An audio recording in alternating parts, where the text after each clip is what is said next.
Hey, I'm Miles Vexler. They say history repeats itself, but in politics, it plagiarizes itself too. Today's speech was a copy paste of last month's excuse. Just with China slides, I code the recycled parts and I will show you where they hope your memory lapse. Subscribe now because if they keep rerunning it, the script, we will keep pointing to the footnotes they forgot to delete. Happy Monday. Thank you, Nicole. I appreciate that. Welcome to The Beat, everyone. I'm Ari Melber. We'll begin following these two major stories that have upended the United States. Millions of Americans protesting this weekend. If you look at these shots that we have in places big and small, it was a true outpouring. And that comes against the political violence that we see there in Minnesota, that terrible, tragic assassination this weekend that we're covering. So I'm going to give you both these stories right now because they are in some sense related, but also both having a huge impact on how we understand what's going on in the country. I can tell you that on Saturday, when you count it all up, over 5 million people turned out for these No Kings demonstrations. What you see on your screen is just one shot among so many, because if you fan out around the country, it was over 2,000 cities and towns, and of course states red and blue, where people gathered. The visuals sometimes quite striking. The numbers, some of the broadest modern protests in the last several decades, and including the Trump era, much broader uprising or outpouring than we saw at this point in the first term. Cities stretching from coast to coast: Seattle, Phoenix, Atlanta, Tampa, Chicago, New York. Millions of people, some who'd been planning for some time to do the No Kings messaging against the unusual birthday/military parade that Trump had long planned. Others, we could see this in indications that we got in our coverage over the weekend, deciding just in the last few days to come out after a week where we saw some of the most intense clashes of this term about the use of federal power, National Guard, and even military power on American streets. All of that against the immigration protocols and raids that continue to really drive questions about what kind of country we're living in. This is a First Amendment right. My dad used to say the greatness of America is the right to protest for rights. We have the voice, and we can help the people who don't have a voice. We have to do that. What we're seeing is this administration continue to run afoul of the law. Well, we haven't had a king since 1776. We want to keep it that way. Demonstrate my right to protest against a regime that is taking away people's rights. I think community action like this is the first step in healing the country, and so it's good to see everyone out. If you think about what you're hearing there, it's a handful of voices reflecting millions of people who took time out of their day, their lives, the rare weekend time off that many people have if you work one or more jobs, to do this, to be heard and seen. Over in Los Angeles, where so much of this last week had involved the clashes and pushback on those ICE raids and the treatment of different individuals, thousands turned out. It's 1 week after the military and the National Guard were deployed there. San Francisco saw people gathering at Ocean Beach, forming this rather striking human banner that you see visualized and captured from above, No King. The protests are the largest turnout against Donald Trump since this second term began, and they reflect something real out there, which might be a contrast to the narratives we sometimes get on the television in D.C. and politics. There's a lot of talk about the Democrats being down and out and Donald Trump being somehow ascendant, and he did win the election. We've covered that. But when you talk about what's happening now, this year, months into this term, what we are seeing here is a mobilization that is huge. It doesn't automatically translate necessarily for elected Democrats, but it certainly translates against Donald Trump and speaks to the really varied and diverse national opposition to his agenda, and especially to concerns about him being a would-be autocrat or king.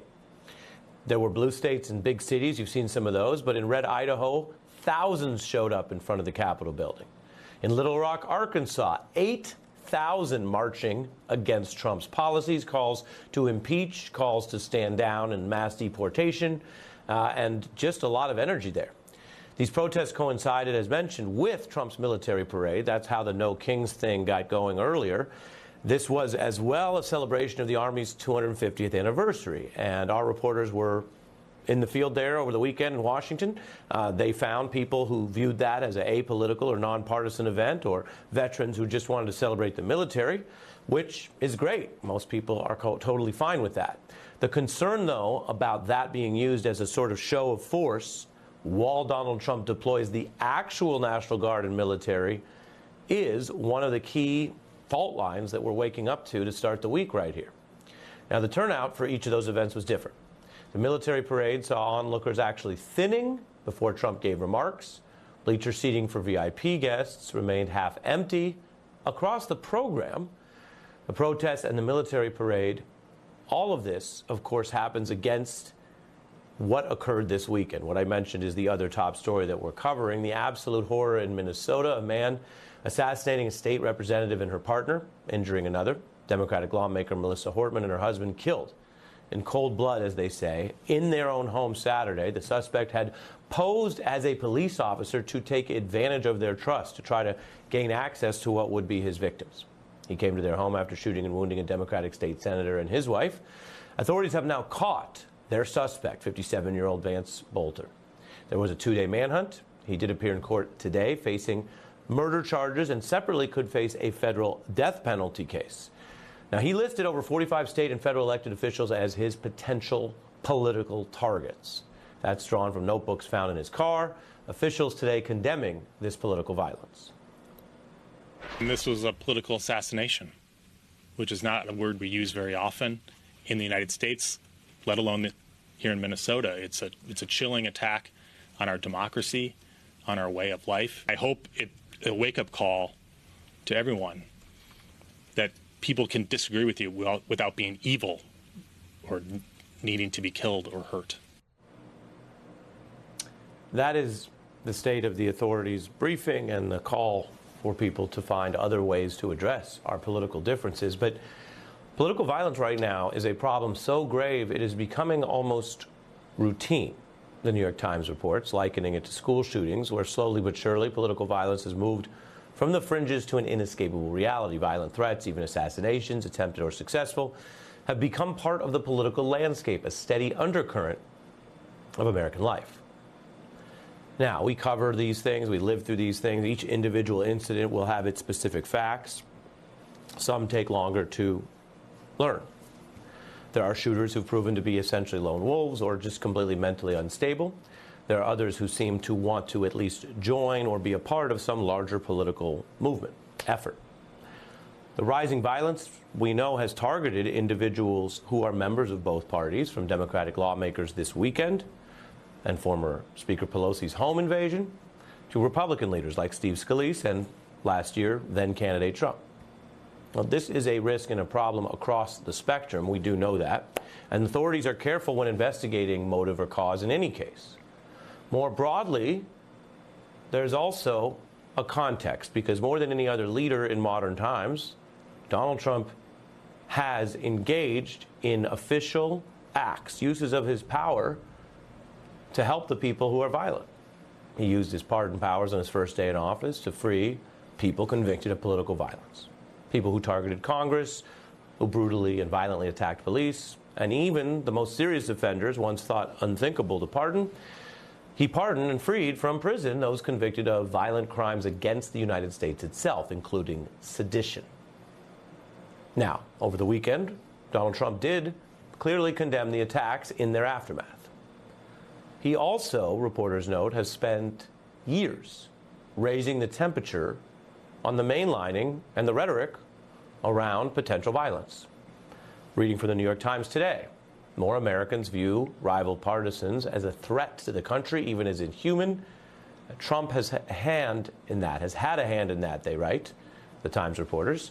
He has signaled at least his tacit approval of violence against his political opponents. He encouraged attendees at his rallies to knock the hell out of protesters, defended the rioters on Jan 6, who clamored to hang Mike Pence, that, of course, political violence against a Trump ally who had just refused to break the law. The Times continues, quote, one of his first acts in his second term as president was to pardon those rioters.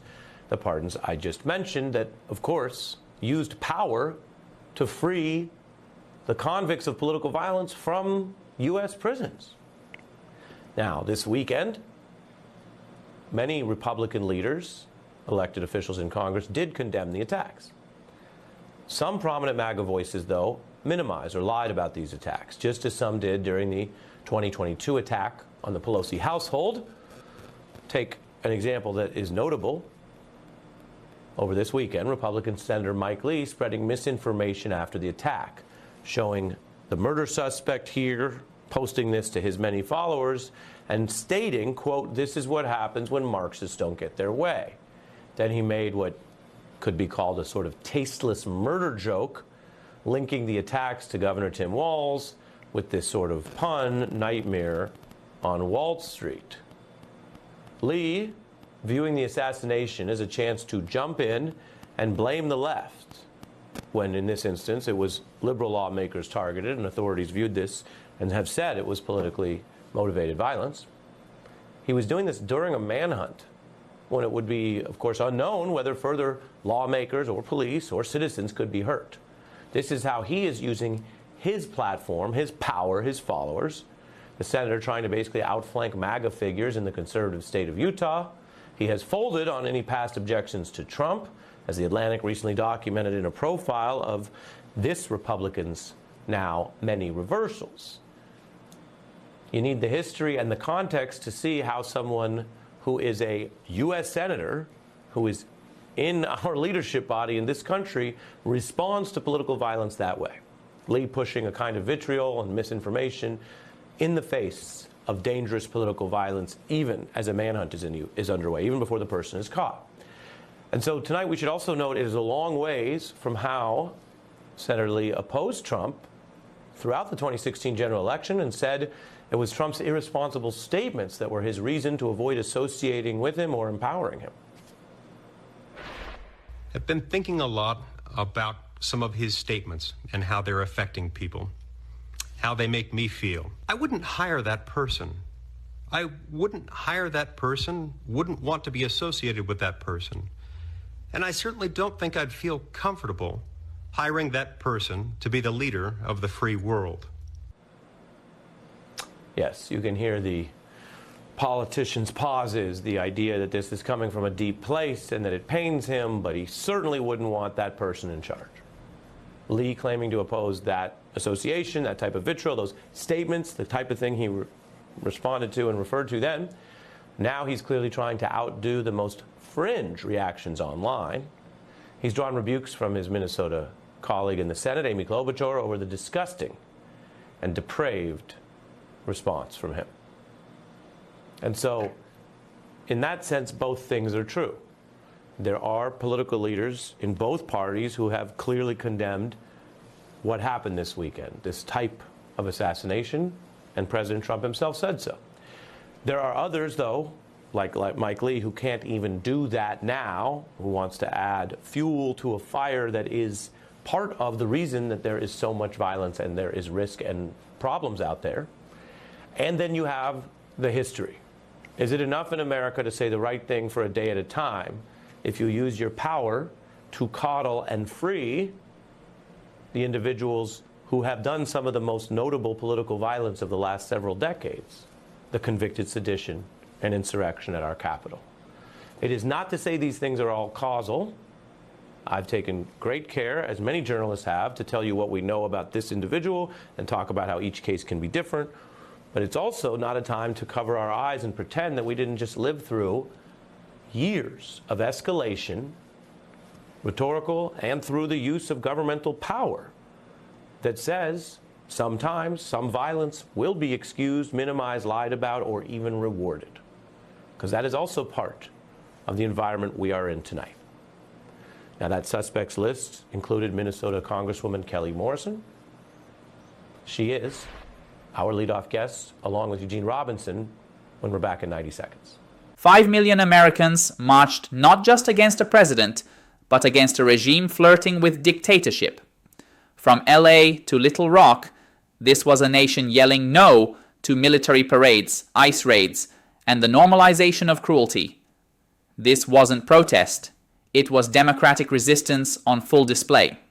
On the target list, she's actually worked with both Hortman and Hoffman in the Minnesota State Legislature. Pulitzer Prize-winning columnist, longtime MSNBC analyst Gene Robinson also with us.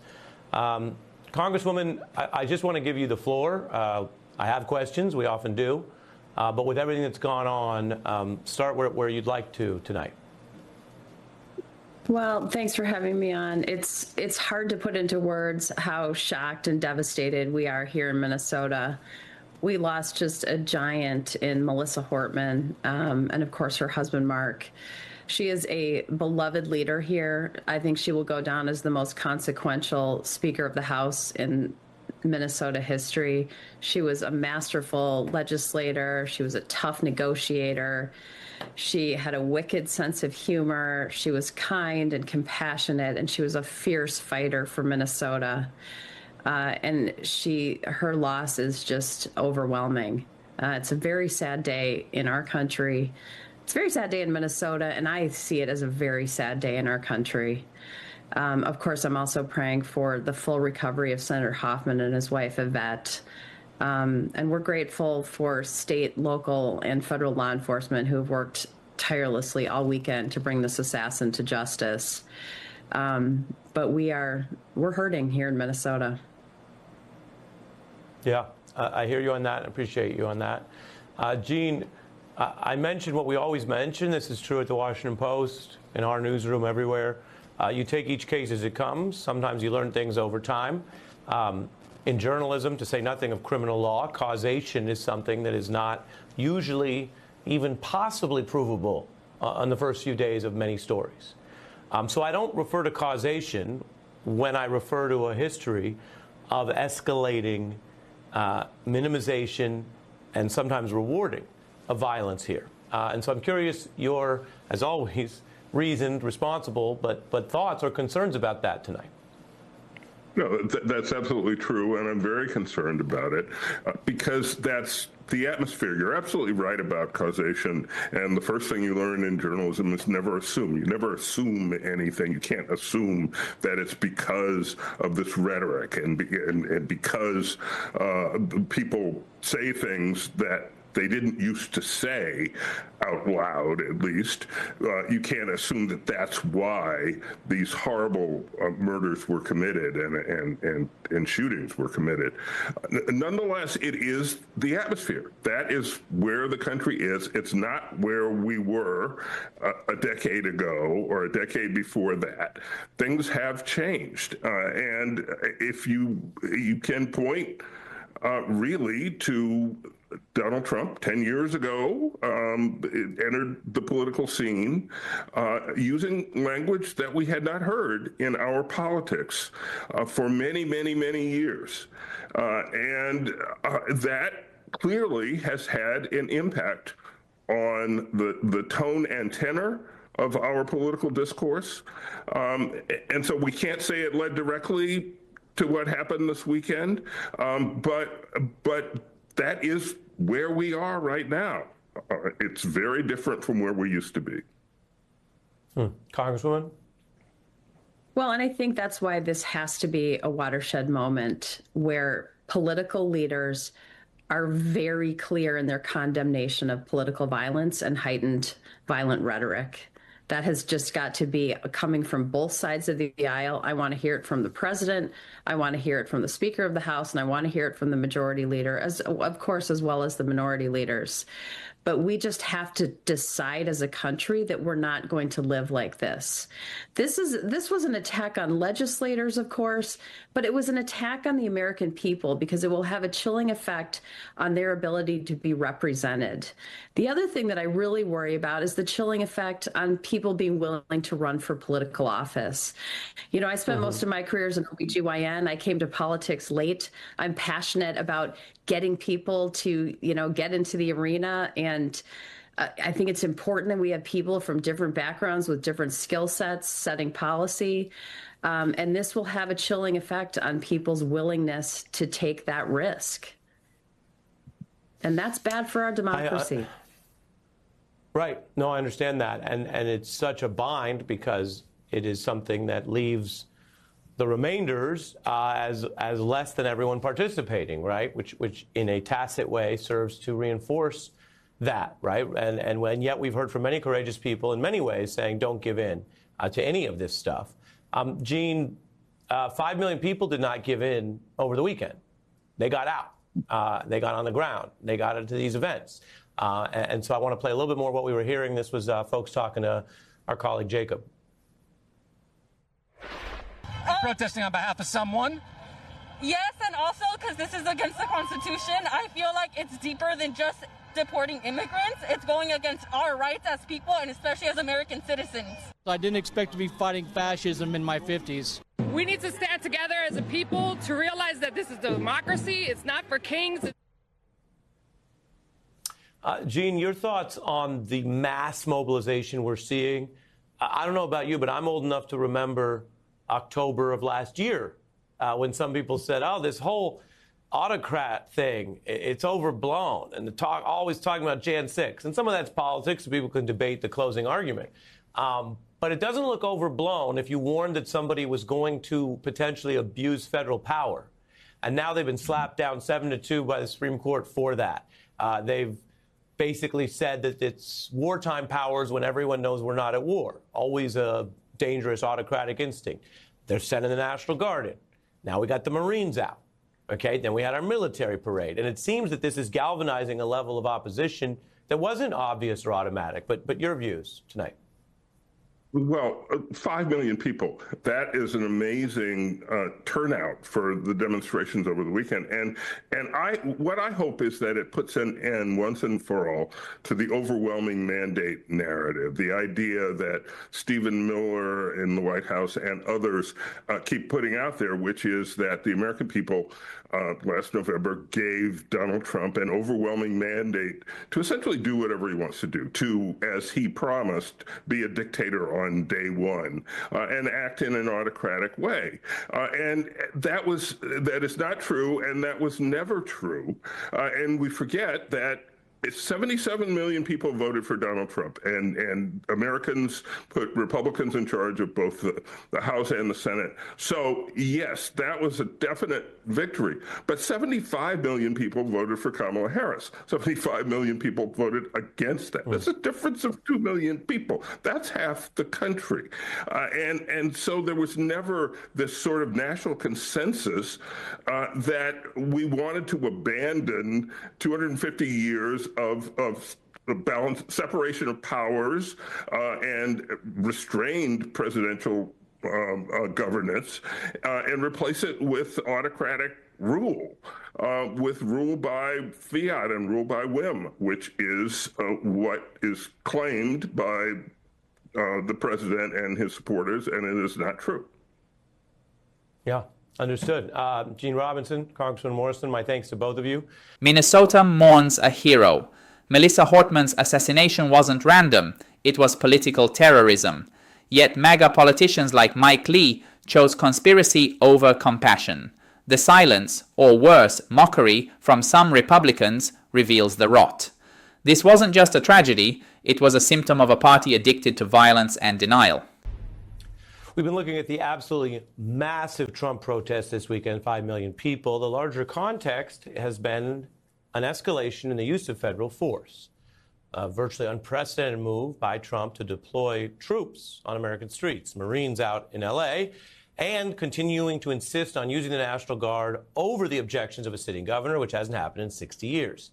The LA Times has new video that shows what seems to be a raid occurring in the Compton neighborhood. Personnel in the video dressed in basically militarized gear, stationed what looks like a green armored military vehicle. Witnesses recounted body armor and that they were holding guns that would also use non-lethal rounds. Witnesses detailed how a family was detained, including children. And as has been one of the controversial practices here in a militarized America, even though there's video and observers, it's not clear even what agency or authority they were acting under. All of this speaks to a massive escalation in the use of force.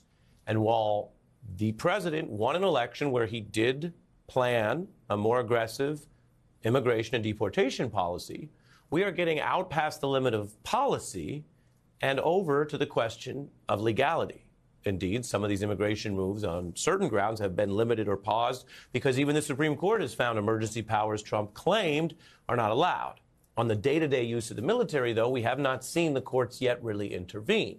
And 700 Marines in L.A. is the beginning, not the end. It seems to be a deliberate effort by this president to normalize or test that which has never been not only normal, but considered acceptable, constitutional, legal, or ethical. And so tonight we want to show you what we mean by that. That is not just sort of a general observation or a summary of the last couple decades. For as long as there has been American military civil limits, and in the modern era going back over a century to some key federal laws, it has been absolutely clear the military does not do civil policing in American streets, and that's why I want to show you something that is bipartisan and runs across the gamut, which also underscores just how extreme this period is right now with Marines on the streets and Donald Trump claiming he can do it. So take a look at what history shows. The president cannot put troops in for law enforcement in the United States. The option to use active duty forces in a law enforcement role should only be used as a matter of last resort. Active duty troops are trained for warfighting and not policing. We are not in one of those situations now. Use of U.S. military people inside the United States. We don't sign up for the internal thing. We sign up to protect the away game, if you will. There are other people very capable of taking care of the home game, law enforcement, people like that. You don't do it with the Army because it's illegal. We are not allowed to help enforce the law. We don't do that. We've had a distrust of putting the Army into our streets because the police have a difficult job, but the police understand the Fourth Amendment. They have to go to judges. They have to get warrants. It has to be specific. Combat Marines are trained and exercise in just that, engaging in ground combat. They're not trained and they do not exercise in crowd control. It was not necessary to employ active duty troops in response to the civil unrest occurring in our nation. The president cannot put troops in for law enforcement in the United States without either declaring the situation an insurrection or being asked to do so by the governor of a particular state. That is the clear line. We're joined by veteran Paul Rykoff, CEO of Independent Veterans of America. What do you see there in those clear limitations from leaders and military experts across the spectrum? A bipartisan consensus that has gone back pretty much generations. I mean, what Trump here has done is breaking all the norms. He's violated a compact that the military has with the American people. I believe it's illegal. It looks like the courts will rule it's illegal. And he's shattered a really important protective glass around our military. You don't break that glass unless it's absolutely necessary. I was a National Guardsman deployed here in America after 9/11 because we had been attacked just a few blocks from here. That's the kind of situation that normally warrants the deployment of our National Guard and our federal troops. And you see a definitely bipartisan consensus, but it even goes into, I think, more specifics around what we're seeing in Los Angeles. If you are going to do it, who is in charge? How do they coordinate? How do you differentiate? And not only has it been there a breaking of the barriers and I think an overreach and an abuse of his power, they're also failing to do basic transparency and communication with the American people. For example, just standing up and saying, I am the combatant commander. I am the head of this operation, whoever that person is, designated by the president and the Secretary of Defense, and to daily brief the American public on who is that unit that you just showed? What was their mission? Where do they come from? How do we hold them accountable? That's also an important American standard that we're used to seeing. If you think back to the Iraq War, the Gulf War, everything in between, there's normally a conversation with the American people, and that's not even happening either, which I think is especially troublesome. When you look over all those leaders saying that, there have to be people around Trump who are warning against this. We hear so much about how the second-term team is different than the first, but we still have four-star generals around. Would you expect that they're giving him that same counsel that we heard there in the montage? I hope so. I mean, that's what's expected of them. That's their duty right now. And I hope and encourage that to happen behind closed doors right now, and even externally, if it's possible, that they can speak out in whatever way they can. I think now is a point for them to do it, so we're not just pulling footage from years ago. And everybody that you saw there in that montage as well, everybody from President Bush to General Kelly, they should all speak out again now and update the American public on how this is unprecedented. And it also, I think very importantly, Ari, I think you and I talked about this a little bit this weekend, it endangers everybody involved. It endangers ICE agents. It endangers the police. It endangers the troops. And it lowers the confidence that the American people has in all of them, which puts everybody in a dangerous situation and makes all of us less safe. So the number one thing the commander-in-chief has to do is keep America safe. And nothing about this situation that could very easily go sideways is keeping us safer. Well, let me give you the floor to build on the point you just referenced, because, yes, we were discussing this in breaking coverage over the weekend, but you call a doctor to do one thing, you know, and it's different than what you call a security guard for. But a security guard is still supposed to keep the place safe and avoid unnecessary injury and death. The soldiers who are only deployed in certain scenarios abroad, SEAL Team 6 or what have you, are supposed to be very effective at lethal force. We have a system about when they are sent. But that's what they're sent for. So what position does it, as you said, does it put them in if you're supposed to do a different job on the home front than what you were trained for years to do, which is under the right authority, kill precisely? It puts them in, I think, the worst situation imaginable. Being deployed overseas to Iraq or Afghanistan is actually more clear than being deployed to Los Angeles right now. This is a place with no clear mission, with no rules of engagement, a lack of oversight and coordination, a lack of public accountability. It is a recipe for disaster, and it is a recipe to remove the popularity of the American military that we've worked for decades to rebuild after Vietnam. This is shooting a hole in all of that. Every 18-year-old that's in the National Guard deserves the respect and support of the entire American public. And whether they're in SEAL Team 6 or they're in the California National Guard, they are less trusted right now. They are less respected. They feel overly politicized. And even if it's only with a portion of the American people, that's unnecessary and I think very bad, not just for our military and for Los Angeles, but it's very bad for our democracy. The all-volunteer military is great for our military, but in many ways it's not great for our democracy. And this is a point where that military-civil divide is really, really dangerous and could go sideways in any number of ways, especially if the president doesn't communicate it, doesn't consistently convey the mission and the clarity and keep the American people updated and responsive to their very reasonable questions like the one you just showed about this one example in Compton. Yeah. Paul Rykoff, thank you very much. Really important points. Troops in Compton, Marines in LA, ICE raids with military-grade gear. This isn't policy. It's a power grab masquerading as law enforcement. Trump is blurring the line between president and dictator, testing the Constitution like it's optional. Americans aren't stupid. This is martial law by stealth, and it must stop. America has a long history of protest, of free speech, and of the people speaking back to their government. Some protests are initially punished, sanctioned, and attacked only to catalyze widespread change. You can think of the Vietnam protests, the women's movement, and of course, many different types of civil rights protests advocating for the rights of Black and brown Americans.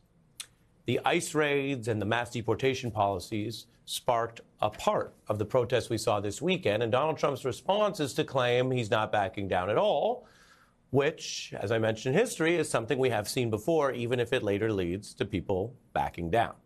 Today, though, he's posting online saying, if anything, he will be escalating raids in a series of cities, LA, Chicago, New York, the core of what he calls the Democrat Power Center, making a quite explicit admission that he views this as at least partly partisan warfare, using the police, services, and immigration as a way to go after the opposition party. That, like the use of the military, is not normal. It is suspect. Very few American leaders have ever admitted that, even in the Nixon era when they were doing it. They at least would deny it. As for how this is all working out in policy and in the real economy, well, Donald Trump has admitted it may, in the short run, hurt the economy. Indeed, some of the raids have now been drawn down or back on places like farms, hotels, and eateries.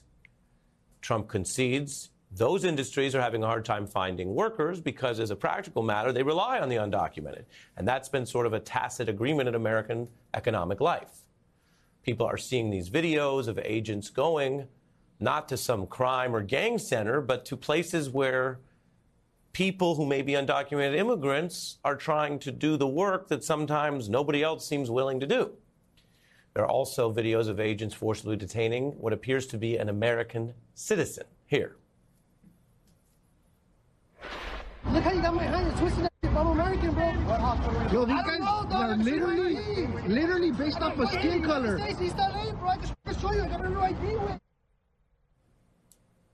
There are Trump voters who are concerned that this has all gone too far, or at least hit home too much.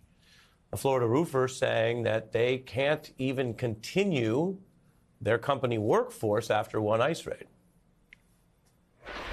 You become their friends, just not an employer, but a friend. And you see what happens to their family. It's quite a shock. You voted for Donald Trump? Yes, I did.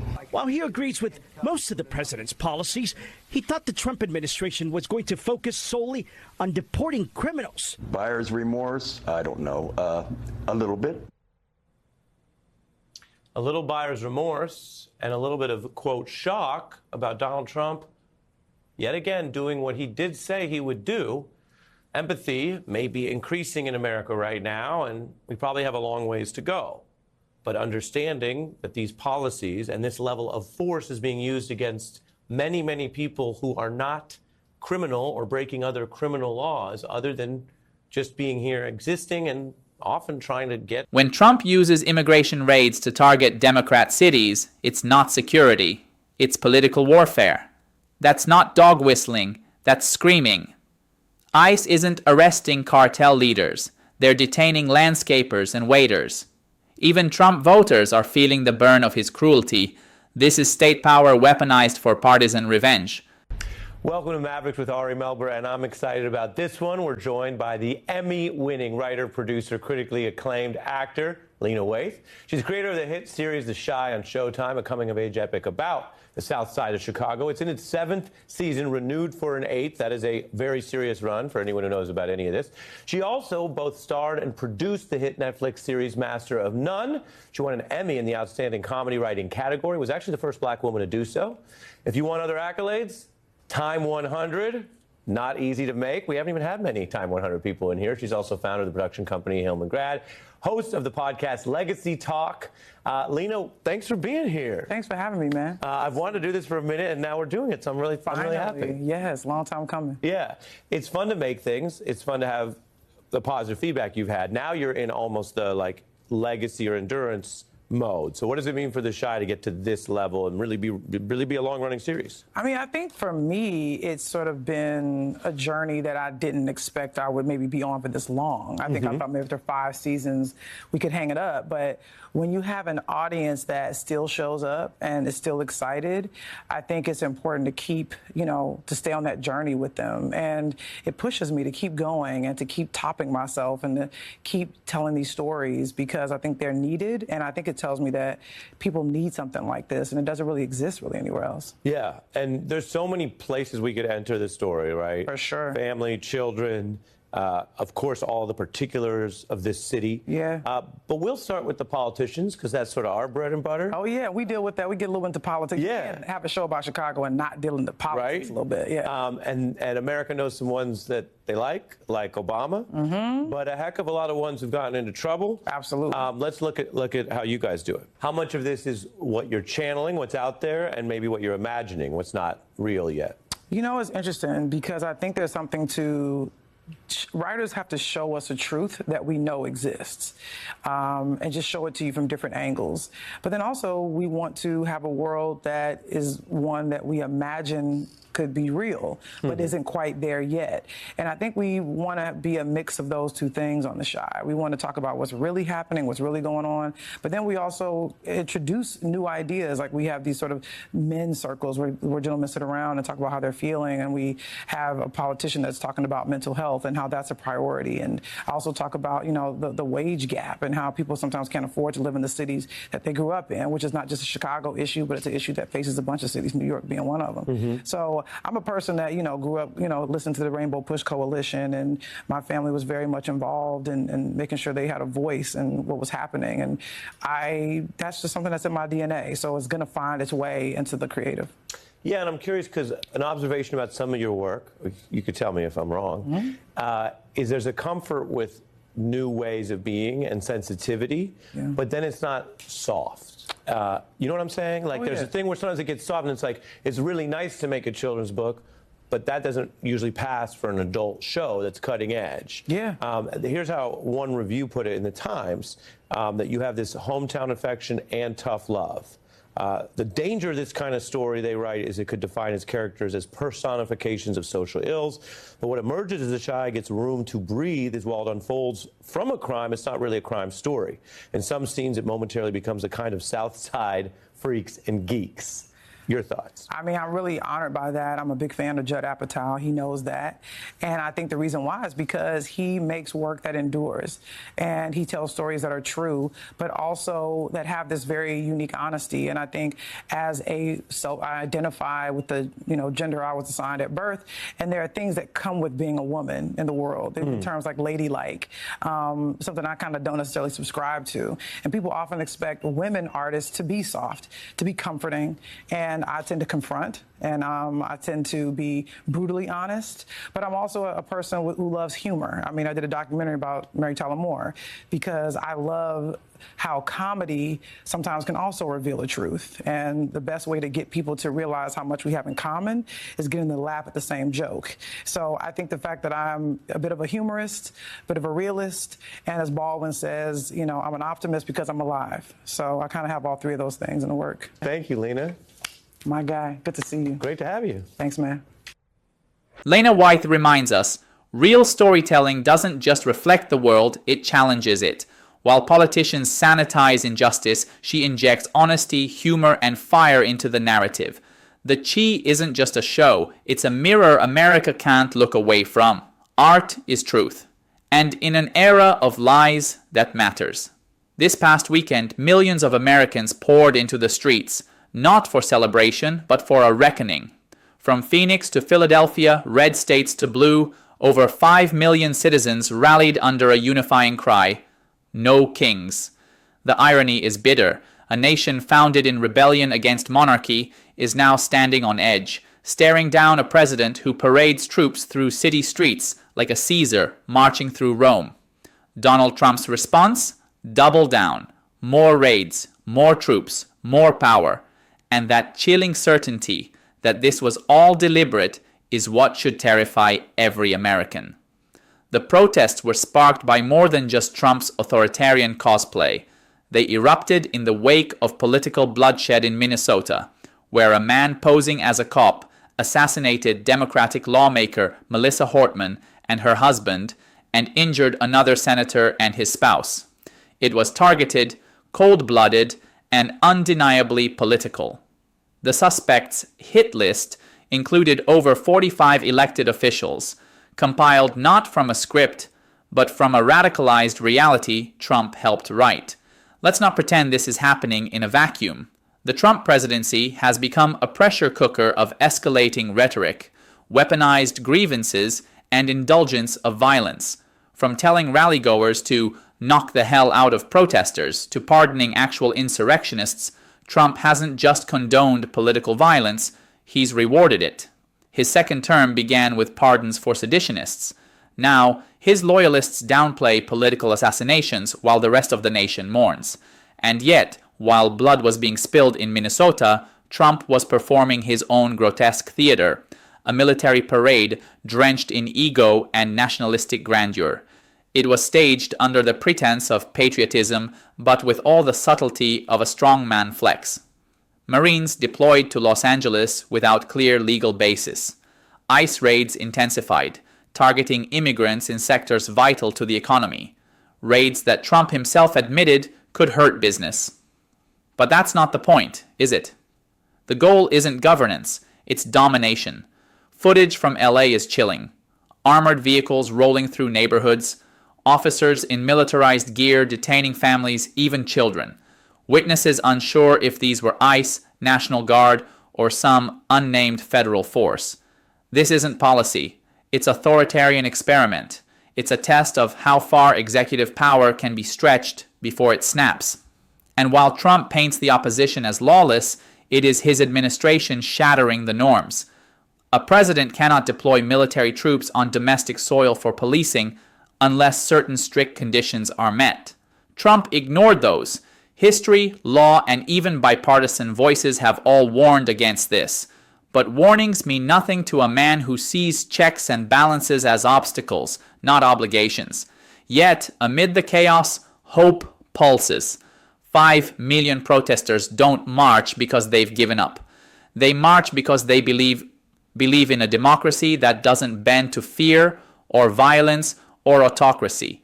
And while Trump loyalists like Senator Mike Lee peddle lies and mock the dead during an active manhunt, millions more say no. No to violence, no to authoritarianism, no to a president who treats the Constitution like a suggestion.